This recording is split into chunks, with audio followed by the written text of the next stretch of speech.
Good evening, everybody. You've got LongwoodGeek here, and we are here today to do some talking and then some game playing. So, I figure we'll be getting started momentarily. Comment, stop. Sorry, guys, that's my dog who just nearly took a computer off a table. So, I appreciate the ducky comment. So, anyways, guys, um, this is Longwood Geek here, and well, what should we be talking about? Well, I know part of what we're going to talk about tonight is my game collection and my efforts towards cataloging, collecting, and preserving, because I have a little bit of all that going on right now. So, last weekend, um, I finally sat. Ooh, no, I don't want to exit. Wrong one. Right one. Close that one. So last weekend, one of the things I did is try to finish up as much of my collecting as I could. I've got quite a bit of games in my collection, and yeah, I've got just a ton of really cool stuff that I'm excited to share. So make sure you guys can see my Excel sheet.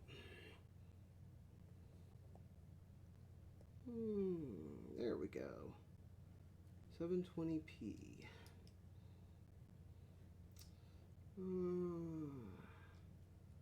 It's not bad. It looks like you can at least see the titles, which is the important thing.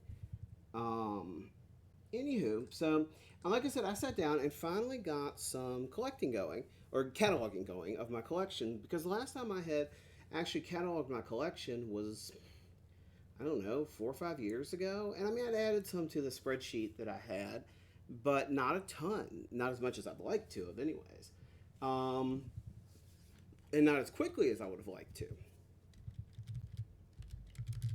One of the things I'm gonna pull up too is my gallery.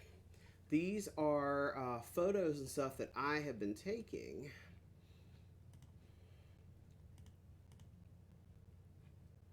There we go.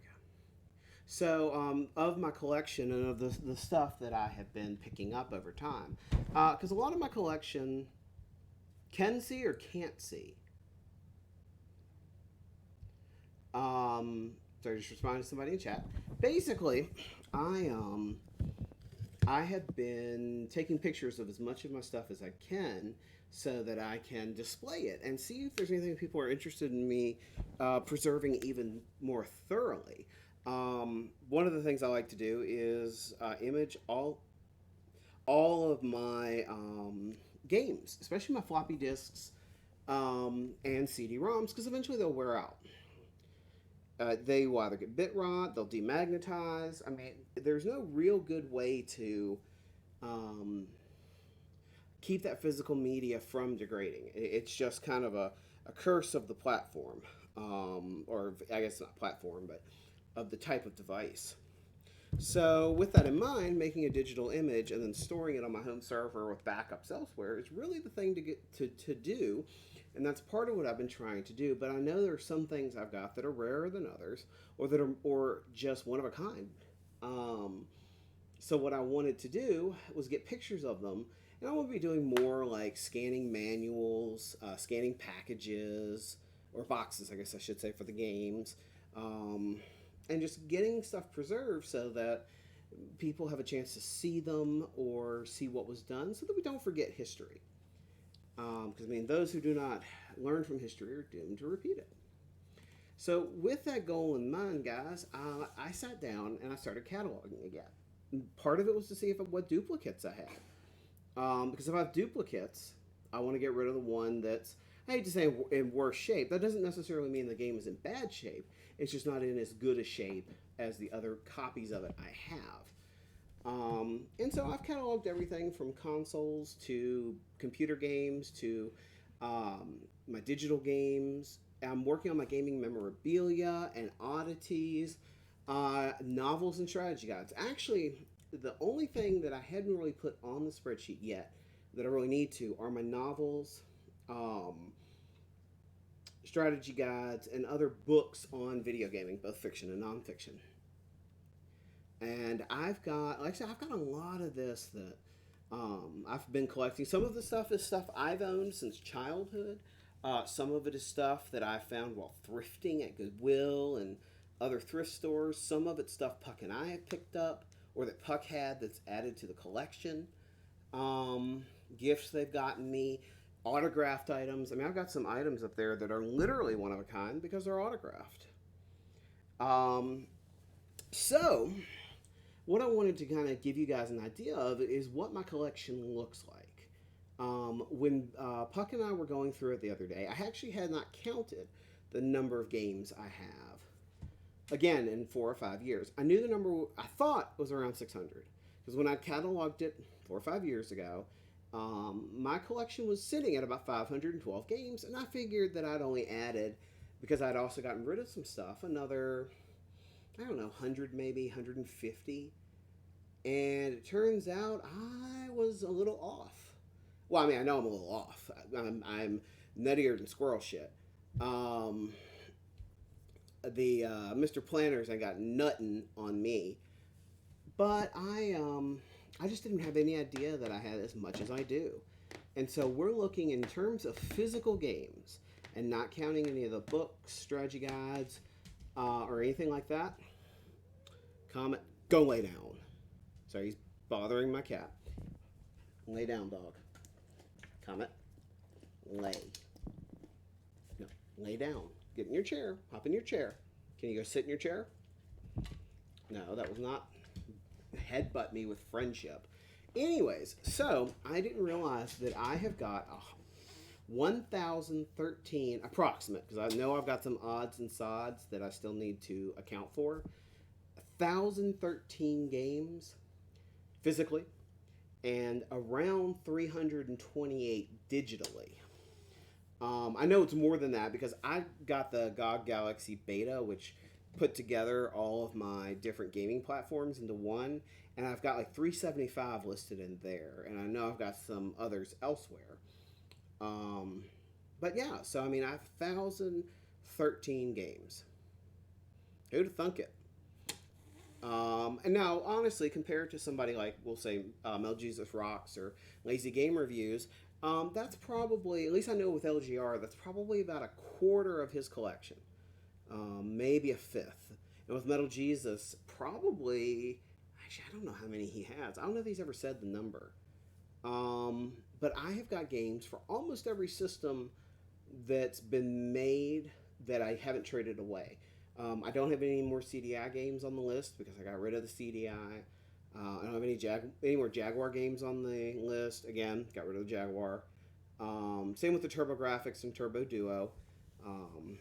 But that's, again, only because I got rid of them. My links I gave to a friend of mine down in North Carolina. Because also by cataloging this, I know what I've got and I can mark who I'm lending it to. My library, with few exceptions, is meant to be played and appreciated. What is the point of having a library if nobody reads the books? What's the point in collecting all these games if they're never played? Um, so honestly, I have no problems with people borrowing my stuff. All of the people I lend to are very careful and hey yo yo, hey, I was just talking about you. Um, I was talking about the Atari links I'd sent you. Welcome, welcome. Um, oh, by the way, I've got the Super Mario. I have got completely working. I've been under the weather and stressed like crazy for the past few weeks. I haven't done a ton of streaming because of it.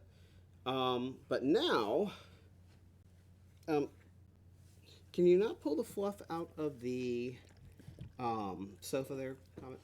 Anyways, so I've still got to get your controller done, but I got the battery replaced in Super Mario World, and it has not had a problem holding the save games now. So, but anyway, so collection wise, I've started writing down the extra hardware I've got, or not extra hardware, but the hardware I've got. Um, and I mean, just trying to see what I've got. Oh, sure, I should be able to. Let's see. I can bump my audio up a little bit. All right. Let me know if that's better, Yo-Yo. I don't want to blast everybody out of the room, but if you're not hearing me that well, other people are probably having issues too.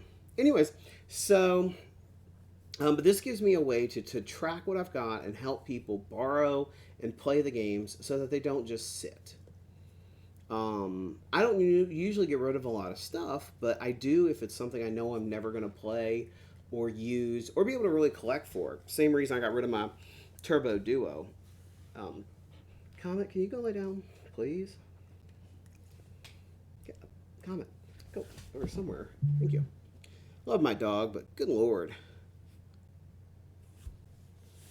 Anywho, um, so with that in mind, let me go through a little bit of what I've been collecting. Well, honestly, Yo-Yo, the reason I got rid of the Turbo Duo is I knew the guy that I was trading it to was really going to enjoy it. He'd been wanting one again for a while.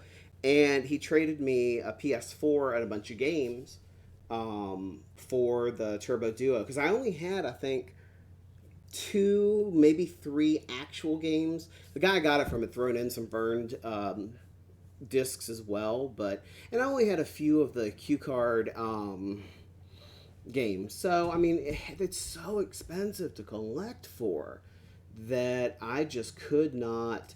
I just couldn't justify keeping it. Same with the Jaguar, and the CDI is just a crappy system.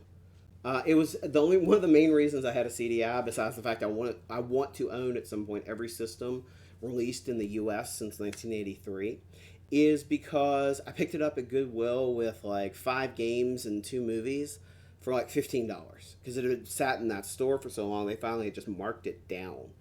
Um, oh, I know, yeah. But yeah, so I got rid of the systems that I know I'm not going to play or collect for. And I've been focusing my collection. You'll notice a trend as we go through some of these. My collecting tends to be focused on science fiction and fantasy games. And it tends to be more along the lines of RPGs, strategy games, some shooters if they're like cinematic shooters, and games from my youth that I played. I mean, especially a lot of the Nintendo and Genesis games and PC games, especially. Um, so, as you can see along the bottom, this page, by the way, I have a link to it, I believe, in my Twitch profile. If people want to look at my inventory, they're more than welcome to. And honestly, if people are interested in some, depending on the game, I may be willing to trade or sell. So right now, I did each of these is done by system or manufacturer. So like all the PlayStation tabs are together, all the Nintendo tabs are together, so on and so forth. But I've got original PlayStation, and this is an interesting one. I pick up these games all the time because so many people still sell them at yard sales and flea markets. It's like Bugs Bunny Lost in Time. Found that at a Goodwill. Not really my kind of game, but it was like $2. So I picked it up because if things sit at Goodwill too long, then we'll get rid of them, and I don't want games to be destroyed just simply because nobody had the time or money to get it then. But you'll see things like Chrono Cross, the Digimon games. I need to get Digimon 2, World 2, because I have World 3, and on GameCube World 4. And I'm going to do a franchise playthrough of those at some point. But one of the coolest ones I've got, again, found it at a Goodwill, is Fade to Black. A lot of people don't realize that Flashback on the Genesis actually had a sequel. I read about it on PC, but there's actually a game for it. Fighting Force, again, that was a Goodwill find. The Final Fantasies, I mean, you have to have those. You can't not have those. But then you get into some like Ghost in the Shell. That's one of my favorite animes. So I have the PlayStation 2 game. I have the PSP game, which a lot of people didn't realize is the sequel to this game. It was just never released over here on PlayStation. It was on the PlayStation Portable. Um, and then you'll see like Reboot. Puck and I have been watching through that, and we're almost to the end of season 3. And so I'd gotten this game years ago because Reboot's one of my favorite cartoon series from when I was a kid. One of the first 3D animated cartoon shows with an excellent plot, especially once you got through about the first third to half of the first season. I mean, it really picks up the pace. But you'll notice here again, mostly RPGs, strategy, and the occasional WTF. Like Metal Gear Solid. I have to have Metal Gear Solid. But like Mech Warrior. I had no idea Mech Warrior 2 had been released on PlayStation until I ran across it at one point. So for a few bucks, I picked it up. Even if it sucked, Mech Warrior is one of my favorite series, and it's cool to have all the games in a particular series if you're a fan of the series. Same with Digimon. And then there's some games here I want to play. Disruptor. Never played it. The Space Hulk game. This one is similar to the one that came out on PC. Want to play it. But now I can, because I have these. And I have a way of displaying most of these games on my stream. So at some point, I'm going to start going through my backlog and playing some of these games on stream to give them the love they deserve. And you'll notice some of the systems that I've had more luck collecting for than others. For instance, the PlayStation 2. I mean, that is one of the easiest systems to collect for. Just simply because so many games were released. And they're still really cheap. I mean, it's been out for a while, and there are a few, to borrow a phrase, hidden gems. Welcome back, Yo-Yo. There are a few hidden gems out there that are worth some money. Like Disaster Report. Disaster Report is a very well-known game in Japan, but got a very limited release in the U.S. It just so happens when I was working at GameStop, I found the disc-only version in the store and grabbed it. Because one, I heard it was actually really good. Two, it's very uncommon. And three, I wanted to play it at some point. Now, I'll be honest, I am not a rhythm game person. So if you're wondering why there's a lot of Dance Dance Revolution here, that's because Puck is my dancing machine. They're the one that likes to play. And I found, okay, I have 4 dance pads right now. 3 of them are multi-system, and I think one of them is just PlayStation and PlayStation 2. Here's the fun part. I found one complete in box multi-system, still sealed at Goodwill for $4, and so I snagged it. I have at times been able to upgrade some of the games. Like for instance, Front Mission 4. I had as disc only for a while, and then I happened to go into a store that had a not a sealed copy, but a complete in box copy of it for like $7. Snap, that was mine. I do love anime as well, so you'll notice I've got a few anime games mixed in. For instance, there's the Ghost in the Shell for PlayStation 2. The Ghost in the Shell on the PlayStation 1, Puck got for me as a gift for my birthday last year. And it's awesome. It's actually really good. GameSack discussed it. And it's not what you would expect, but it's actually really good. It did, Yo-Yo. I've pulled aside one of the games for you. I think it was Shockwave. But I didn't see any of the others. I think I got rid of the John Madden, and there's 2 I'm definitely keeping, and that's Hell, a cyberpunk thriller, and the Wing Commander 3 that I have. But when I get your game ready to send back to you, I'm going to send Shockwave down with it. Again, you'll notice I have all the Final Fantasies that were released on the PlayStation 2. Except for 11, because there's no way really to play it these days on your PlayStation 2.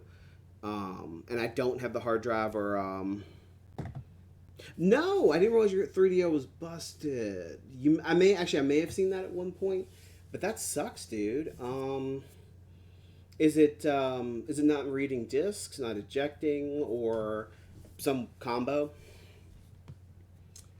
Going down the list, I can tell you right now, 90% of the games on this list came from either thrifting or a couple of the game stores I tend to frequent around this area. Phantasy Star Universe was one I picked up at Goodwill because I played the 360 version and I still need to finish it. I'm actually fairly close. But like Rogue Galaxy, that was my little brother's. And so I have it because I'm not going to get rid of it. It's not technically mine. Um, so I wouldn't feel right getting rid of it. But that's a weird, like, sci-fi RPG I need to get into. The Metal Gear Solid series, that would be one that Puck is heavily into. Um, and, you know, it's one I enjoy watching people play it, but not really my kind of game.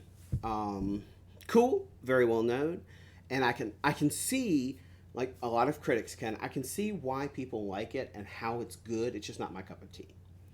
One of the things I've been doing too, as I cataloged, was noting the condition they're in and any special notes that I've got for it. Most of the PlayStation games don't really have those kind of notes because I don't need them, but you'll see as I get into some of the computer games why I have that.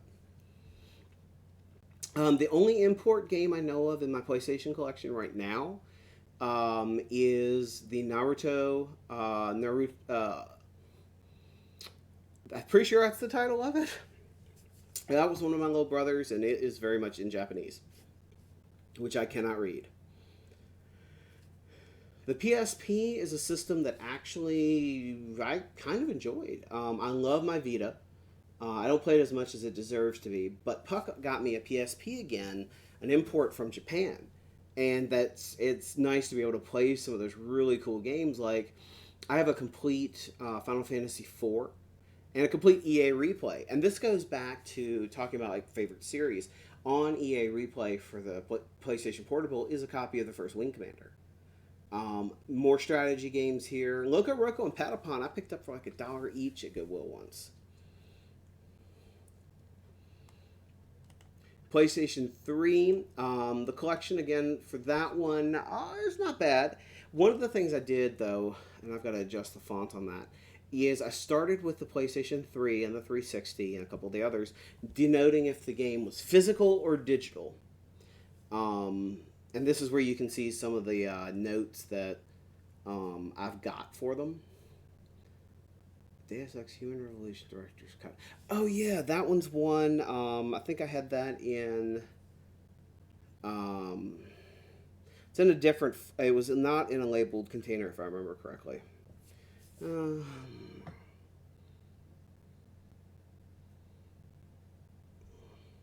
System turns on, does a splash screen, but after I put in the disc. Oh, I vaguely remember seeing this.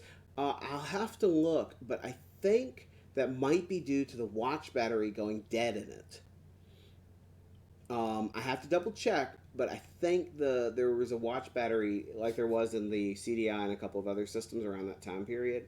If the battery failed, the system can't check the time or couldn't keep track of time and fails to boot all the way. It throws an error. The PlayStation 3 is also where Puck and I start to share that generation a lot more games together. For instance, the Batman game, the Deadpool game, the Lollipop Chainsaw, those are all Pucks. I actually don't have a large amount of games on the PlayStation 3 myself. I actually used it mostly as a Blu-ray player when I had mine. But Puck has theirs, and I still love playing them. There's still some great games for it. I need to actually play Neptunia and Neptunia Mark II, just because there's a special meaning behind those games. Actually, I think the battery, I'll have to look and see, but I think the battery is something that it's like 2 screws to pop a little cover off, and then you just replace the watch battery. But if we need to, sure. I'm going to try to get that in the mail, the game and the 2 games in the mail this week, and then work on your controller and get that back to you. Alpha Protocol, by the way, if you've never played it on PlayStation, Xbox, or computer, you should. It was one of the first action RPG games, shooter RPGs, to feature a dialogue system that was timed. You couldn't pause it, and you had to make a choice, or the game made a choice for you when the time limit was up.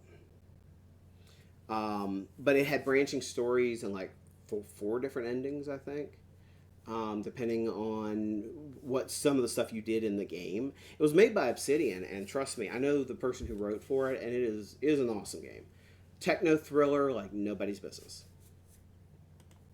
My Vita is one I got a few years ago. Again, I don't have a ton for it, but the ones I have are some of the really long, really big games.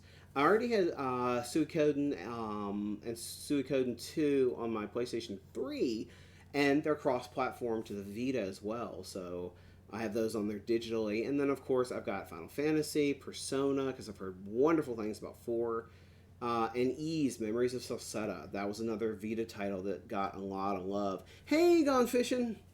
How are you tonight, sir? Just discussing some of my game collection and what I've got and what I've found so far. PlayStation 4, again, more of the same. I don't have my digital games listed for this one yet, but I have a ton. Again, with these, it's like 90% RPG and strategy. I have played them some. I have not beaten them. That is actually something on my bucket list, is to beat all the Final Fantasies at some point. Not 100%, but at least complete the main story with good endings, or the endings that I want. One of the odd games on this list is Lawbreakers. A few of these games were limited run releases made by Limited Run. And yeah, I bought 4 games from them at a convention one time, and they threw in Lawbreakers for free.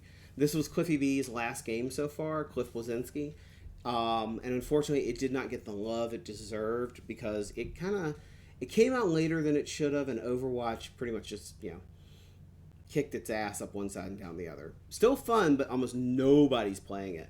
Yeah, so the King's Quest series, Paul, this is the new King's Quest. It was almost like a episodic adventure, but set in the King's Quest universe with a lot of the really good voice actors. Christopher Lloyd's in it, for instance, and he plays the elder Graham.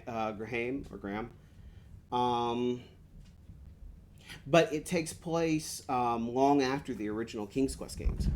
And it's kind of a reboot, but not really. Persona 5 is one and Pillars of Eternity I really need to get into. And you'll laugh, but SGZH, Schoolgirl Zombie Hunter, I didn't buy that. Believe it or not, for Easter one year, my mother gave it to me as a gift. Several of these were VR-only games at one point.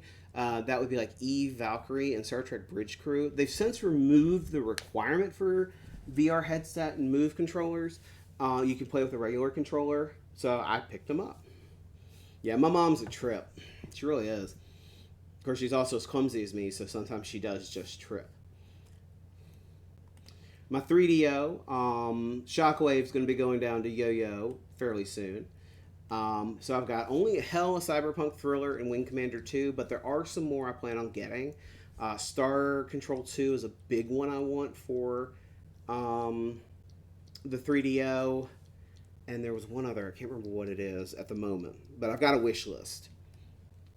Again, this is a system that is not easy to collect for, but still has some excellent games. Yeah, I know, Star Control 2, it's gone up a little bit in price, but it's still within reach. We're talking still under 100. The NES is where I tend to have cart only. Most of them were purchased second hand, either from an old game store at what we used to have like a flea market mall thing. But it's one I really only have 2 games that are actually in box, and that's Final Fantasy and Wizardry. There are more I'd love to have in the box. A cool one that I have is Mother. I bought that from Pink Gorilla. They shipped that to me. I also have Mother 2 on the Super Famicom, but you'll see that in a second. And then, like, the Fantastic Adventures of Dizzy was one my little brother had found somewhere. And so that's part of my collection now. That's one of the Camerica games. Not, thankfully, on the Aladdin deck enhancer, because honestly, I have a giant deck already, and I really didn't need to enhance it. But like A Boy and His Blob, I'd read about this. Mom had found some like used gaming magazines for me from the like late 80s, early 90s. So when I got my NES in like 91 or 92, A Boy and His Blob was one of the games I had to get. Just because it was so much fun, and figuring out what the jelly beans did with the blob was really cool. It was one of the few puzzle games that I kind of liked. And The Last Starfighter, simply because, well, great movie. Had to have the game. Um, oh yeah, well actually, yeah, that copy of Mother I think was only 15 or 20. The Japanese versions, the Famicom carts for Mother aren't that expensive, because it is fairly common over there.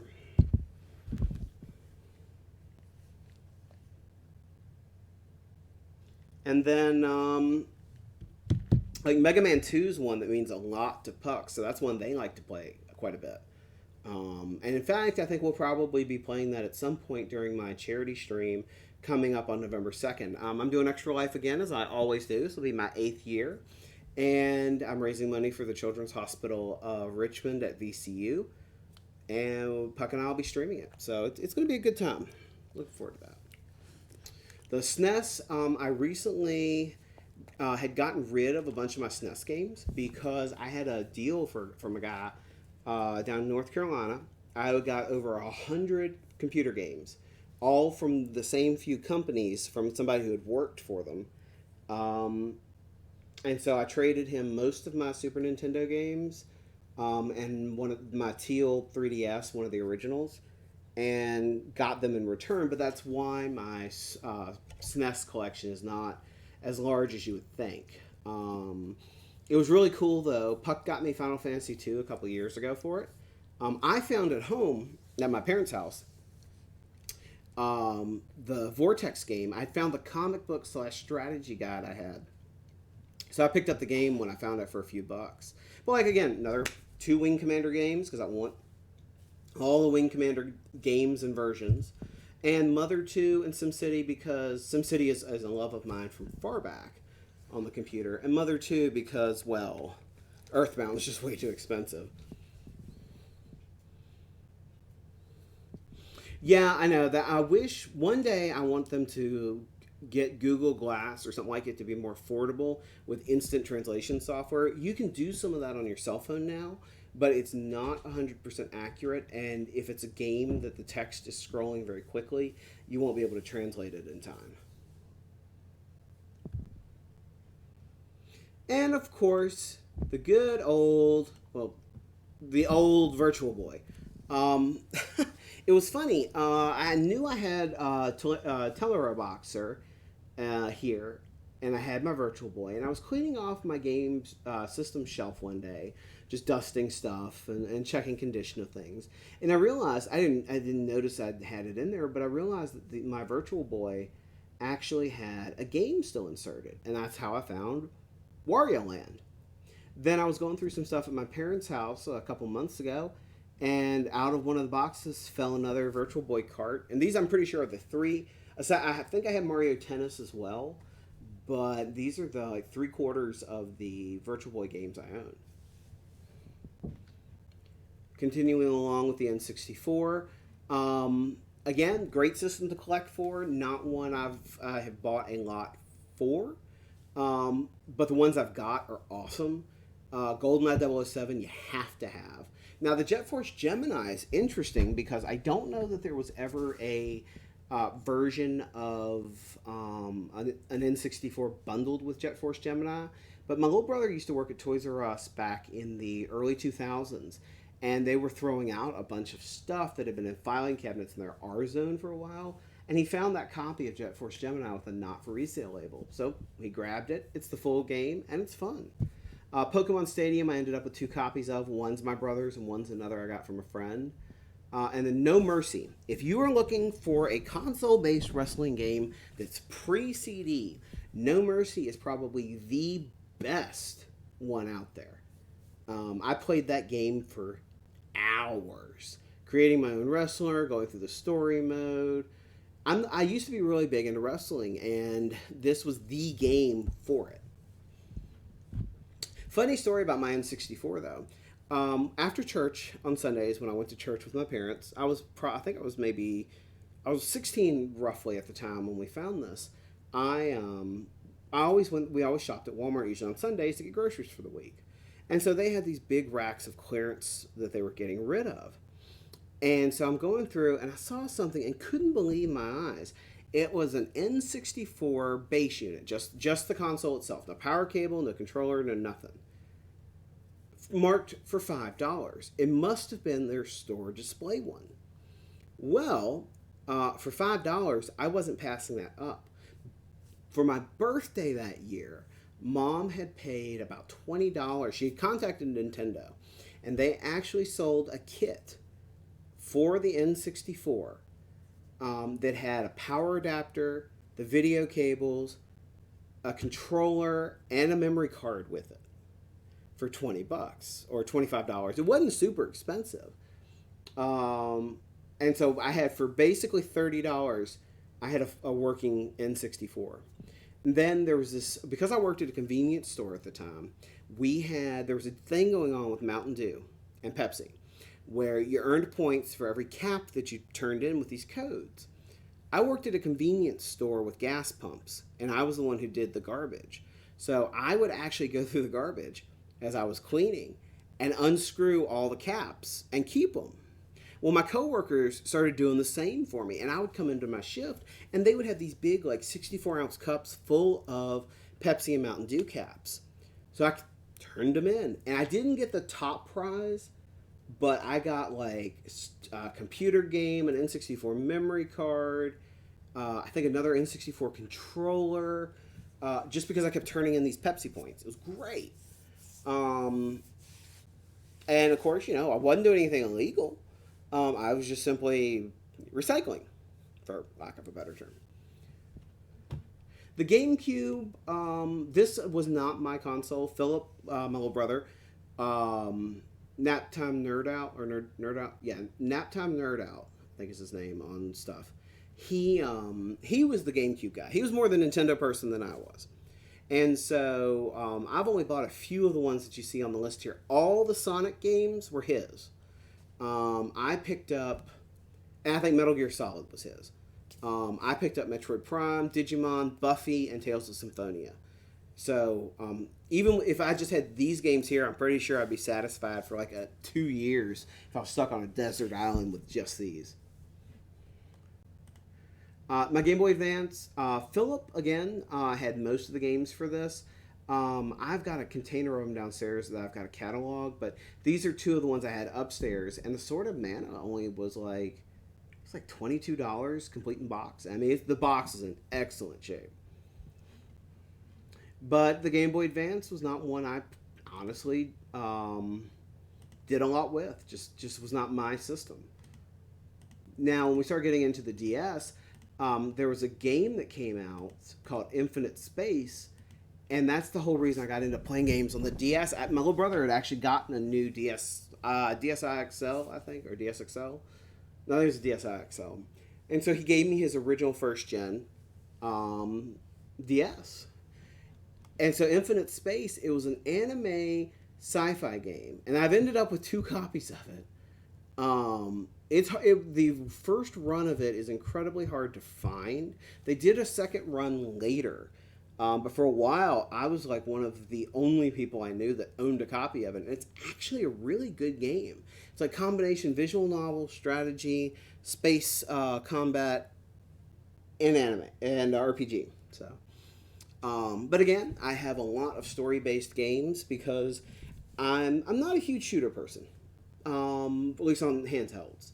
I am on PC because at keyboard and mouse I rock it like a mofo, and I'm decent with Xbox and PlayStation controllers. But for when I'm on the go, something story heavy is great.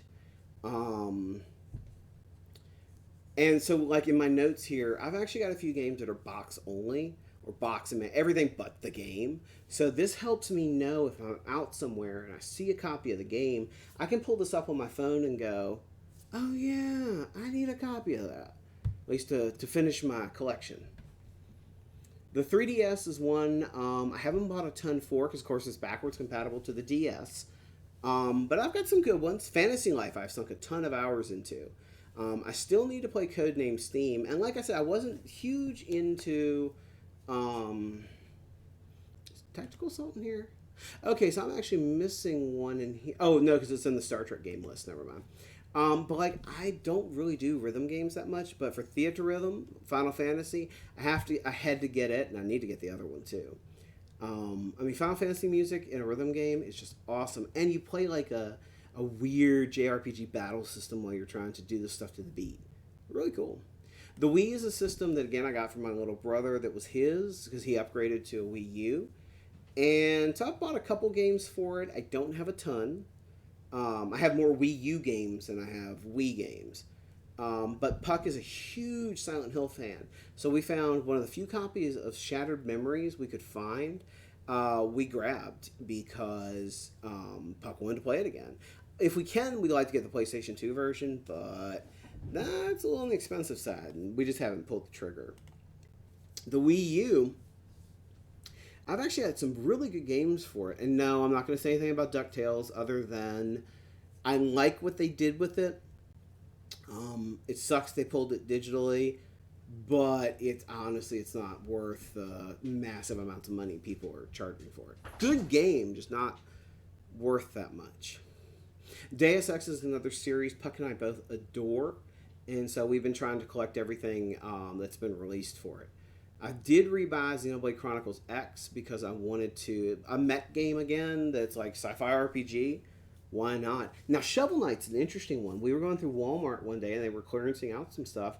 And so we picked up a bunch of games for like $4 and $5 each. Shovel Knight was one of them. And so it's still sealed. I already had a copy that was not sealed. But now I have a sealed one too, which is just really kind of cool. And for the Switch, our Switch collection is growing. Puck just got a Switch a while back, literally like 2 or 3 weeks ago. And so we've been getting games together. I've been playing Skyrim, and so they love Skyrim. But it's interesting. There's a ton of really good digital games, but the physical games are so many for the Switch that, and they're not like stupid expensive. I mean, some of them get up towards $60, but they're worth it because they're usually the really big, like massive story ones. Right now, I can honestly say that Astral Chain is good. I need to keep playing it. Warframe is a ton of fun on the Switch, and Xenoblade Chronicles 2 is just as weeaboo as you expect. Moving on to a new challenger entering the ring. I actually have a pretty good size original Xbox collection. Again, not everything's super expensive, and a lot of these picked up at flea markets and yard sales. American McGee presents Scrapland. Armed and Dangerous I had on the PC as well, and that's just a funny one. Deus Ex. Fallout. Now this is one, Fallout Brotherhood of Steel. It's one of the non-canon Fallout games. But what's funny, I was in a Goodwill. They had it for like $2.99 sitting in their case. So it came home with me. The pride of my collection, though, came from a friend of mine, and that would be Steel Battalion. I do have both Steel Battalion games, the base game and then kind of the multiplayer game, and I have the entire working controller, too. It is a blast to play. It is hard to play, and I need to play it some more, but, I wish I had more time in the day. But yeah, it's a friend of mine had it collecting dust in their garage, and they were downsizing stuff, so it came home with me. Oh yeah, it is Gone Fishing. Let me see if I can find the video real quick. I have a couple videos up of me playing it. One of which Paul, Drunken Master Paul, is on there with me, not playing it with me, but he was in the chat room, and so he and I are actually going to play multiplayer one day because you can still play it over the net if you know how to do it. Let's see. Let me go under my playlists.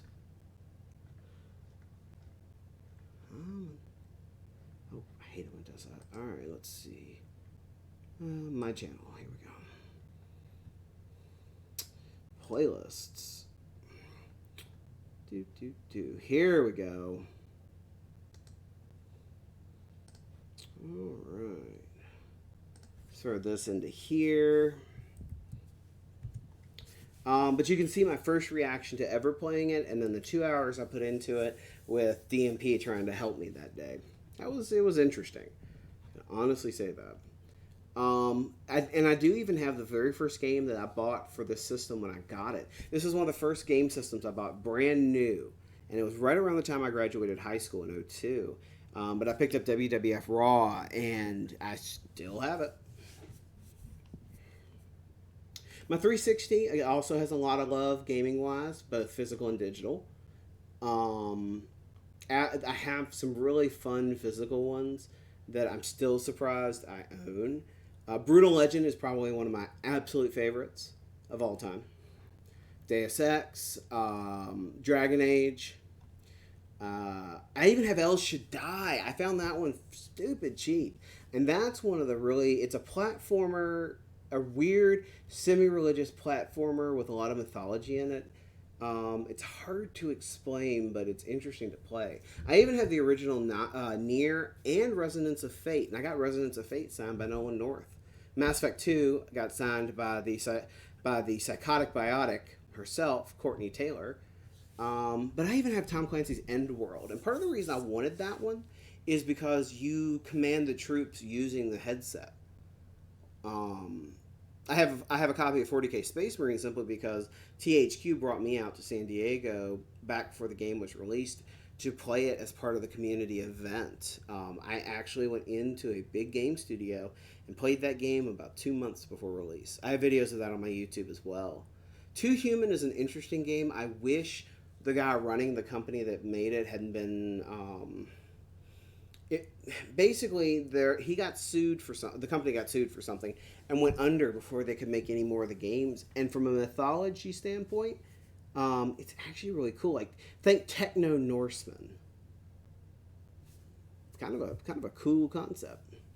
Um, and Sonic's Ultimate Genesis Collection is one of the best compilation games on the 360.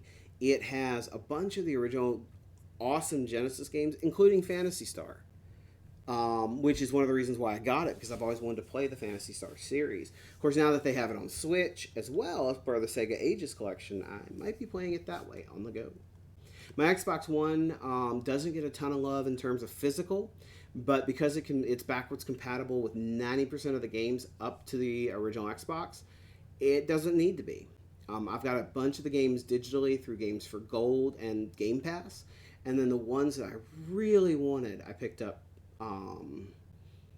Sunset Overdrive, another one that we got at Walmart that night for like $5.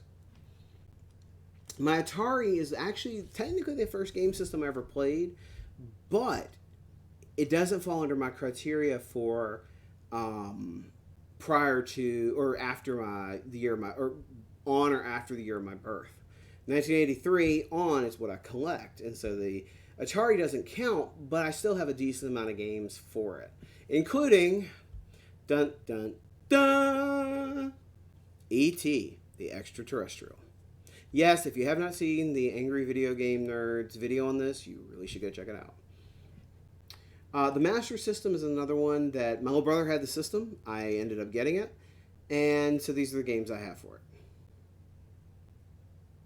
And moving on, the Sega Genesis, actually, I have a decent amount of games on it. I forgot to mark that one as cart only. I was at Goodwill once, which is one of the reasons why I have like 3 Sega Genesis units. And so they had a Genesis Model 2 with, it was 15 games, 2 controllers, and the power adapter for $25, and needless to say, it came home with me. I have quite a few that are complete in box. Buck Rogers' Countdown to Doomsday was one of the first console games I ever beat. Believe it or not, really good Gone Fishing. Again, GameSack has a really good video involving that one. It's a little bit stripped down compared to the PC version. You can't create your own scenarios, but there's like 50 scenarios on there. And it plays pretty similar to the computer game. Same kind of movement between the stars, building bases, fighting the Urquan. So yeah, it's it actually, I have no problems recommending it. Starflight as well, graphical upgrade to the original, and again plays just as well, if not better, than on the computer. One of the reasons is because they did wait to put it out several years, and they worked hard to make it work well. I don't. I've got a few of these. I'm definitely going to be getting rid of, but I'm definitely keeping some like the Toe Jam and Earl games, Starflight and Star Control, the Sonics, Shadowrun, Buck Rogers, BattleTech, Flashback. Those are like my main jams on the Genesis. I'm not going anywhere. 32X. Amazingly, I had Knuckles Chaotix. I don't even remember if that was one of my little brothers or if it was mine. But apparently that game's like stupid high. Well, part of the reason Gone Fishing is they're not my kind of genre. I'm not a huge platformer person, as a rule. And the thing is if I let these go, I can get more than I want to collect and have a hankering to play than just keep them in my collection. You came in after this, but I was talking earlier. My collecting habits are not like grab everything. I'm not a immortal John Hancock that has 25 complete collections. I'll never be able to do that. On the other hand, I do have set types of games that I want and will collect those types. So again, like RPG, strategy, sci-fi and fantasy type games. That's what I dig for. And so for the ones that don't satisfy that, I would rather they go to somebody I know is going to enjoy them than just sit on my shelf and never get played. The Game Gear, my Game Gear collection used to be much higher.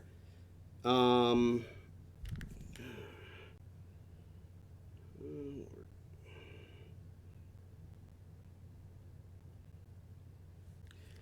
all right, yeah, just see my boss blowing smoke up people's rears, usual. Um, anyways, so my Game Gear collection used to be rather large, but I got rid of it at a flea market when I was a kid, so I could get more games and game systems I wanted. So the only Game Gear game I have right now is Sonic the Hedgehog 2. Still a great Game Gear game, just the only one I have. Sega CD I've done really well with in terms of having some of the rarer ones. Um, Rise of the Dragons one I'm working on getting complete in box on PC again. And I want to there's two versions of it for Sega CD. There was the cardboard version and then there's the plastic case version. So I want to get both of those. This one is the cardboard version. Again, I want to get the clamshell. Lunar was one. I was helping a friend of mine. We were doing D&D one night at his place. And he had mentioned that he had a Sega Genesis somewhere.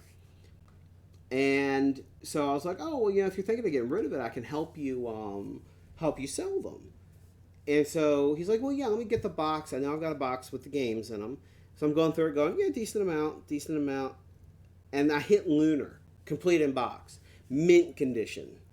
And I'm like, and I'm buying that one from you. I mean, awesome fantasy RPG, one of the hardest to find games on the system. And no, I didn't jip him.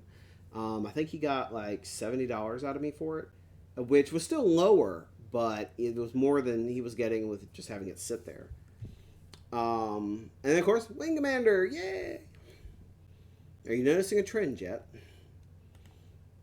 My Saturn collection's not bad either. One of the cool ones that I've got, I picked up for Puck, and that is a Japanese import of Neon Genesis Evangelion First Impressions. I'm looking to see if I can find an English language translation hack for it. But I mean, it's just cool that they did that. I can't find my Scud disc. I know I have it. I don't know where it is. Alien Trilogy is actually really good on the system. But again, I had this one clamshelled. I had no idea that there was a MechWarrior 2 game on Sega Saturn until I saw it in a game store one day, and again, it came home with me. Yeah, we're almost to the PC games, Paul. My Dreamcast, actually. This was Philip's again, my little brother's again. And this is one that I've picked up a few games for it since, and I have the keyboard. But he already had Gigawing. I picked up Omicron the Nomad Soul. He loved the Phantasy Star Online games. But I picked up the keyboard and Typing of the Dead because, well, you must enjoy Typing of the Dead on the original Dreamcast. This one's interesting because this is a multi-system list. I am a huge Star Trek fan. Always have been. Since I was in like 2nd or 3rd grade. So I own, it's like 88 or 89% of all the Star Trek games ever released. There's only a few that I'm missing. Um, but this is every Star Trek game I own. And it is not a small amount. And it's interesting seeing what series they base the games on. Like these four here are all original series. This one's the reboot. These are Next Generation. This one's weird and not very good. It's like Civilization, but Star Trek. FMV game for Borg. And, well, you know how it is. Bridge Commander actually wasn't bad. Before they came out with Bridge Crew on the PlayStation 4, the VR experience, you could play Bridge Commander, and you could even use your Microsoft Sidewinder to do voice commands, the headset, and control a starship from the captain's chair. Oh, you're fine, Yo-Yo. Deep Space Nine got a few games. Not a lot, but they got a few. Voyager got actually some very good games, both in the form of Elite Force 2, and then that starts off on Voyager, and then the original Elite Force and the Elite Force on PlayStation 2, which I also have. So you've got way more original series than anything else. Eventually you can see that there's like quite a few TNG games, but not a ton. One actually based on Star Trek, The Search for God, otherwise known as The Final Frontier. And so these are, you can see they're varied across systems, but most of them are on computer. There's not as many on console as there is on computer. Now, getting into, I know what Gone Fishing's excited about. These are my, I had to make a decision when I was cataloging these. And so when it came to the computer games, I have them separated by floppy disks, jewel cases, DVD cases, and big box games. Well, big box games and floppy disks have a lot of overlap, but because of the way I'm counting them, I didn't want to put them in both lists. So I decided that if it has a floppy disk, even if it's a big box game, it goes dun dun dun da da da in the floppy disks area. And so I've got some interesting ones. I've picked up quite a few from shopgoodwill.com. In fact, one of the big lots I got from there included a 3.5 disc version in the original case that Babbage has sold it in of Commander Keen Goodbye Galaxy. I even have, the Traveler universe, which is a huge pen and paper RPG universe, I even have both games in that. Rise of the Dragon, Star Control 2, Starflight. I have actually several copies of Starflight and Starflight 2. Well, just one copy of Starflight 2. Wing Commander. I have 2 copies of Wing Commander, if you can believe it. One of them is the 5 1/4 version, and in fact, I don't know why I didn't put both there. But one is the 5 1/4 version, and one is the 3.5 floppy version. Both of them in pretty much near mint condition. One of the prides of my collection, though, is under the Traveler games, and that's Neuromancer. So I'm a huge Cyberpunk fan, as is Puck. And so for my birthday last year, along with Ghost in the Shell, they also found a copy of Neuromancer complete in box, which is like unheard of and in such incredible shape. I couldn't believe it when they handed it to me. It was just so awesome. And so that sits up on my shelf in a place of status. But it's amazing just seeing all the really cool games that existed all the way back in the floppy days, and just how much game they packed in several discs. Oh yeah, the SimCity one. Yeah, so the original SimCity had 2 box releases. The first box release featured Godzilla stomping through a city. Well, they got sued for that. So the second run of SimCity that they did has the tornado going through instead. So unfortunately, I have the second print of the original SimCity, but still cool to have. And if there's any of these that you guys see that you're interested in knowing more about, I can stop and explain them. The one, the one list I'm not going to spend a huge amount of time on because there's 243 of them. Is the jewel case, computer jewel cases section. A lot of games that I find at Goodwill. Oh, I have the SNES cop. Well, let me rephrase that, Yo-Yo. I have the Super Famicom version of SimCity because I found it for like $5 at a game store. But when I'm shopping and thrifting at Goodwill or other thrift stores, it's rare I find big box games. Not impossible, but rare. Most of the time, though, I find jewel cases in the media area. And so if it's a game I think I'm going to be interested in, I grab it. Or if it's one I've never heard of before, I grab it. And so I've got so many here to go through and figure out what they actually are that it's not even funny at this point. Oh, that's right. I forgot Bowser is kind of like the Godzilla character in the SNES version. I love it when they do stuff like that. They bring in like system or world appropriate stuff to represent different things in different games. But like I said, going through here, I have just got so many games um, in jewel cases. It's not even funny. This is the kind of thing. If I pare this down, these would be ones I would want to start collecting the boxes for. Dude, well, you know, Metal Jesus Rocks has the only known American prototype of the 64DD. He did a couple videos on it, and I know some of the guys on Hard for Games have done some videos about the DD as well.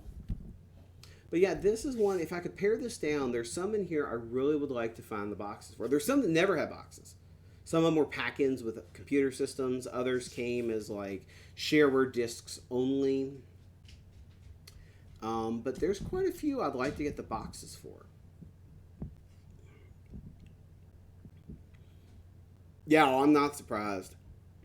The DD saw a very, very small release even in Japan. I mean, you would almost have better luck getting Satella games.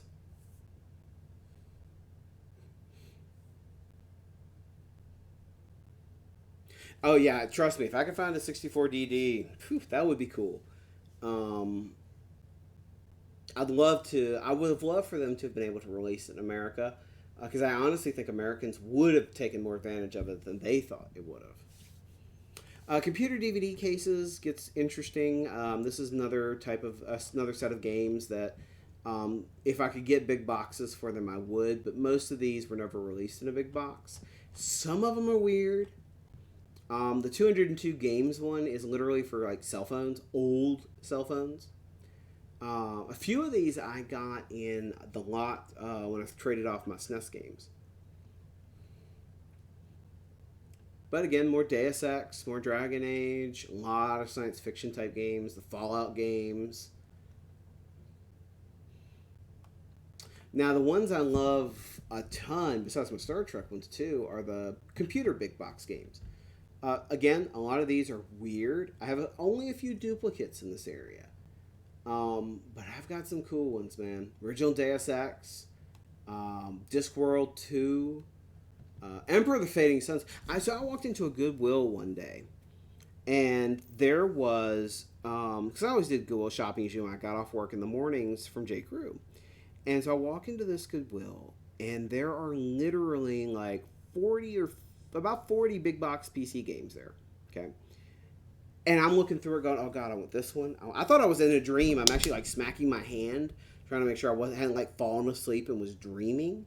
But they were like, I talked them down to $250 each because another Goodwill I shopped at earlier that day had a couple big box games, and that's what they marked them at. Well, this one had them marked for like $4.99, $3.99 or $4.99. I talked them down to like $2.99. But I'm sitting there going, Starflight 2, Star Control. And so whoever donated these, man, was like a person after my own heart. They just had some incredible games that they had donated. And so I bought like 22 of them. I spent over like $60. It was well worth it. But of course, some of the ones I have, like Anne McCaffrey had a video game off of her Freedom First Resistance series. Arcanum, a steampunk game in big box. That's awesome. Oh, good old Cedric. Good old Cedric. Yeah, he's weird. Some people think he's actually the bad guy in disguise, but you never know. I even found a copy of Battlecruiser 3000 AD that Derek Smart put out and then bought. His Take Two screwed him over on that. So he bought up as many copies as he could, but I actually found a copy of it. I have both the Betrayal games that I didn't. The Raymond Feist's universe.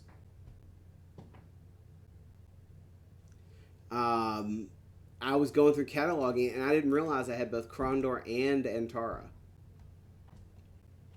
Curse of Monkey Island, one of the best point and clicks ever. Of course, I've got the original Deus Ex. I even have some of the really awesome mech games. Mech games are like a big one for me. Oh, you're fine with the language, dude. Trust me, you can say way worse than that. Won't bother me. But yeah, so like mech games, like Heavy Gear, it's just my jam. I've got a ton of the Mech Warrior and Mech Commander games.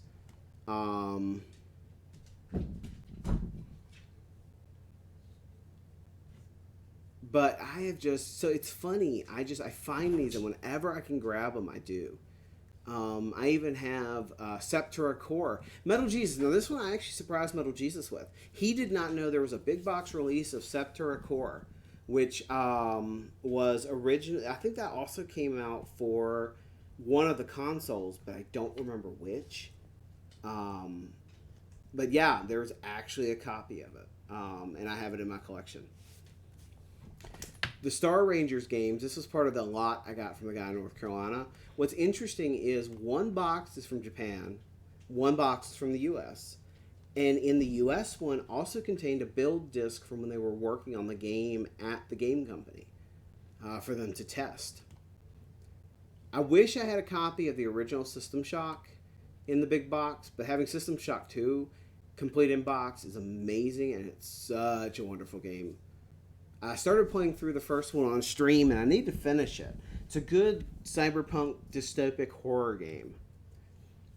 Tachyon the Fringe is cool because it's a space simulator, space flight, space combat game that's got Bruce Campbell as the main character's voice. The pride of my collection, though, is this one. A friend of mine gave it to me, and I told him it was worth a ton of money. I didn't even know how much then. And when I found out how much it was worth, I offered to give it back to him, and he told me no. It's sealed, new in box, still sealed. The Elder Scrolls Chapter 2 Daggerfall, the holographic box. When I last looked, that one was worth somewhere between $800 to $1,100, with $900 being the average sold price. Not listed price. Sold price. And then, of course, more of the Wing Commander games. Wizardry, and like you were saying, Gone Fishing, got some XCOM here. These are two of the XCOM spin-offs that really didn't do very well. Enforcer and Interceptor. One of them was like a first-person type game, kind of like Doom. And the other one is a space sim game that also sucked. Yeah, I have them just simply because they're XCOM games. It's another series I really like. We're actually almost done with the majority of the game lists. These are all my digital games, and these are, for the most part, fairly new, fairly modern. I have quite a few on Steam. GOG tends to have more of the classic games, but again, they are all digital. Got some good ones there, too. Jagged Alliance 2 is one I need to play on stream. Same with Tron 2.0. Star Wolves is a fun one. But this is how, like, he knew Septura Core had been released on the, talking about Metal Jesus, knew it had been released digitally, but didn't realize it was originally a big box game. Oh, I can't find the Mickey game. I'm still trying to figure out where it went. I don't know if I lent it to somebody and never got it back, or if it was my little brother's and he took it back. But once we finished moving all this stuff from the library downstairs, upstairs, part of the reason I was doing this cataloging was because due to some of my health issues, we're moving my library from the room in the basement to a room upstairs so that when I want to look at or play with some of this stuff, I'm not having to constantly go up and down the stairs. Unfortunately, my knees, my back, and everything else just aren't letting me do as much as I used to. The autoimmune disorder is not helping my legs or my joints any. And the last thing we need is for me to trip, fall, and like hurt myself even worse. Origin is probably the game thing I've got the least games for. That's the EA online one. Steam is the one I've got the most. And then Twitch and GOG are probably right there in the middle. Twitch gives you, if you have Amazon Prime and Twitch, you have Twitch Prime. And so every month you get like 4 games that they put out. So I'm actually starting to build a decent collection on it. But Steam, by a landslide, is probably my largest one at over, I think it's like 180 games.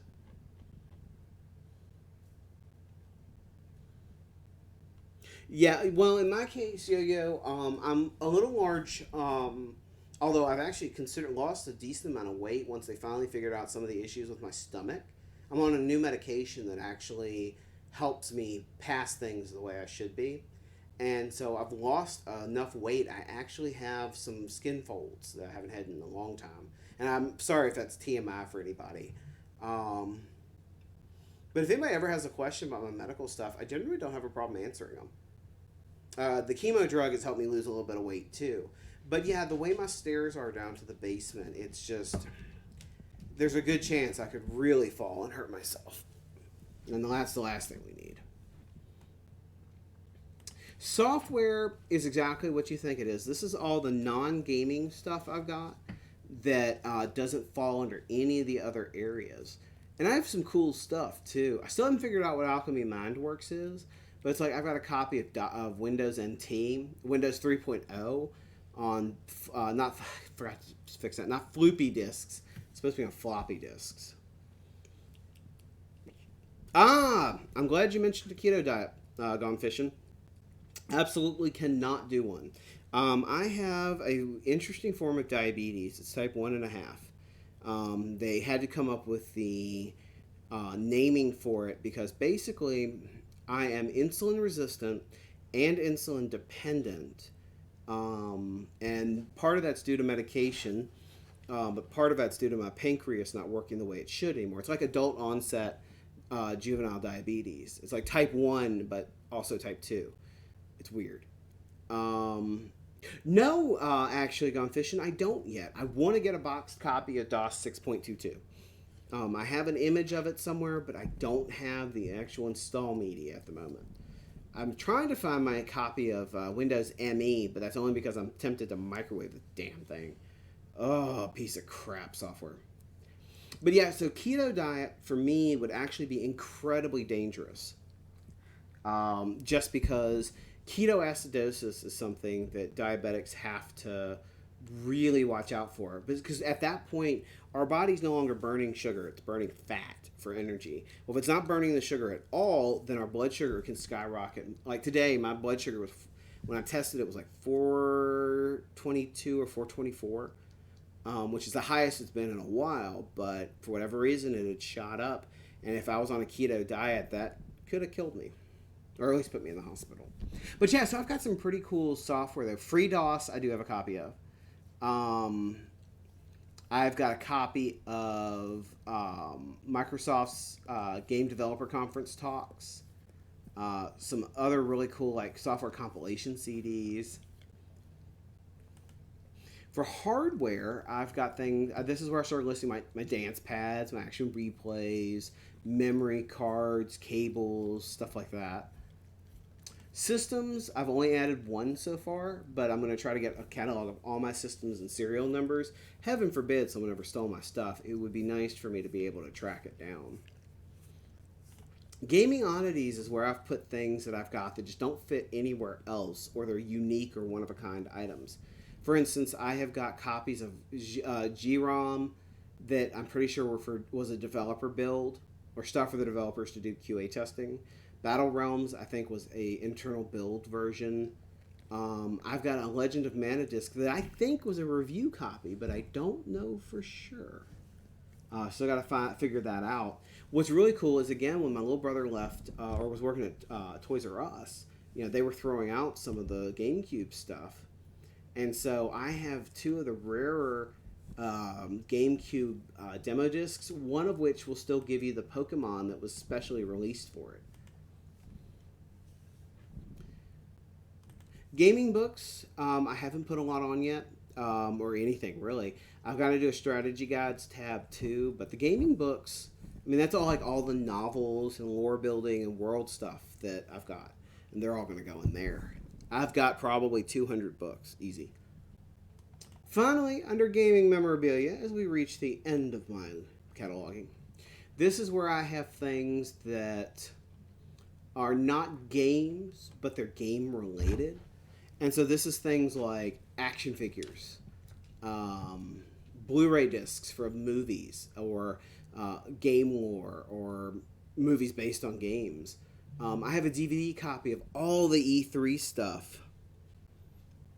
And so this is like the ESA and IGN released these discs from the 2004 E3. And so it's like all the presentations and stuff. It's really cool. But I even have one of the coolest things Gone Fishing that you'll appreciate is my Origin soundtrack series. So this is from the Origin Game Company. So this has Ultima 7 and Strike Commander audio tracks on it.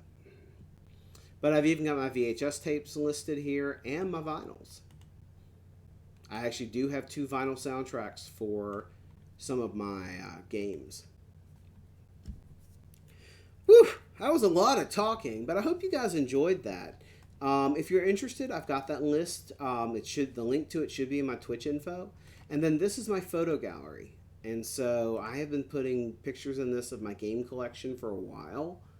And so, for instance, under autographs, no, not yet. I'm working on trying to get some of the old Nintendo Strategy Guide VHS tapes. But so here's some of the autographed items I've got. I don't have all of them up there yet, but I'm working on it.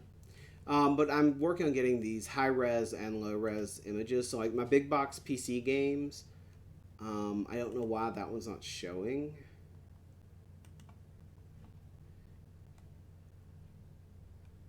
But like, here's that copy of Daggerfall I was talking about.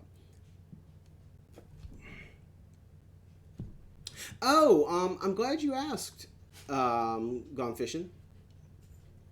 That would be Michael Stackpole, who's a science fiction author and who worked at Interplay and helped write the games helped write the stories for these games.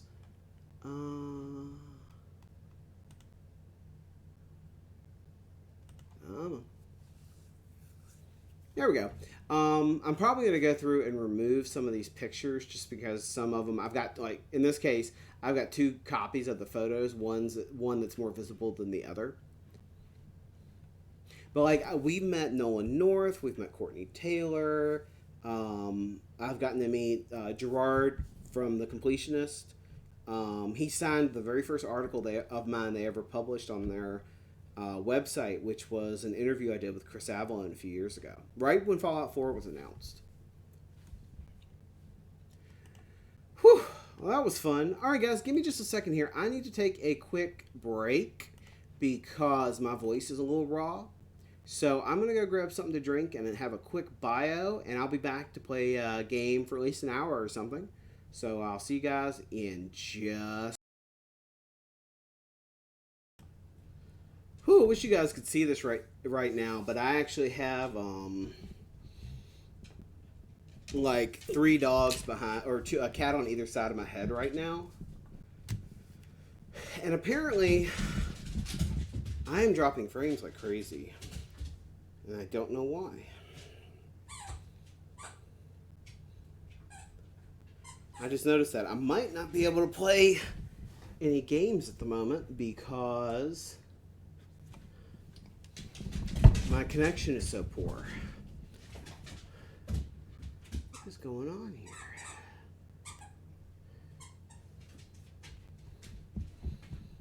Comment.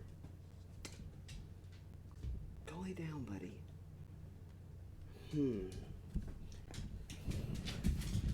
Alright, let me flip back over. See if I can figure out what's going on here.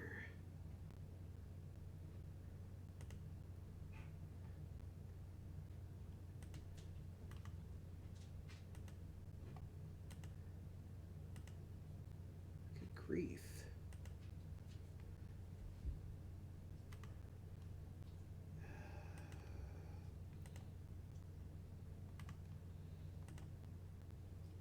Trying to see if I can get my connection to stabilize. No, well, no, it happens every so often. Gone fishing, and I don't know what causes it. It's like something is eating up data, but if it is, I don't know what it is on my upload. I've got a gigabit connection down, but it's 10 megabits per second up, which isn't terrible for streaming. But for whatever reason, the link between me and the Twitch servers is poor. So what I'm going to do real quick, you're going to see the disconnect notice on the screen. I'm not disconnecting for good. I'm just going to try to disconnect and reconnect and see if that clears the issue up. So I'll be back in about, I don't know, 30 seconds, and I'll see you then. Alrighty, I'm back, and right now my connection is showing green. Hopefully it will stay that way and I can actually get some gaming in. Maybe. Nope. Just went yellow, orange, red. Alright, let me see if I can figure out what's going on here. A lot of times it's Twitch that causes this. So. Okay, now I'm green again. Are you going to stay green? Because the thing is, one of the reasons why I don't want to play if it's not at least green or close to green is because you guys will see what we like to refer to as frame drops, which will cause the game and sometimes the audio to stutter like crazy, and that looks horrible and is not something I want to. It would not be putting on the best show for you guys. I saw somebody that I follow on Twitter review it, and he said it was actually pretty good. It's one of Joaquin Phoenix's better movies. All right. Well, looks like I'm staying stable. So, all right then. Question is, what are we going to play? Oh wait, nope. It just went yellow again. Orange, which means almost red.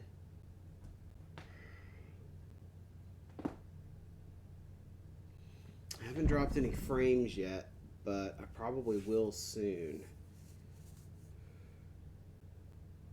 Oh yeah, there we go. Start dropping frames. Well, poop.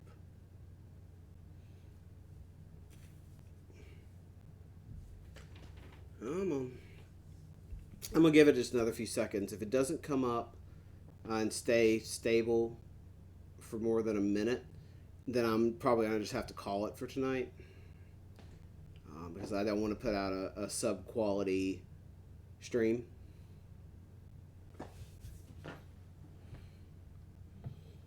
Wow. Yeah, I'm watching this in the Twitch Inspector.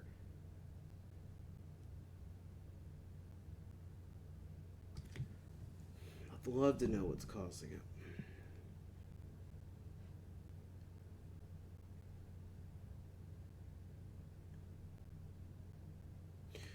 Alright, well.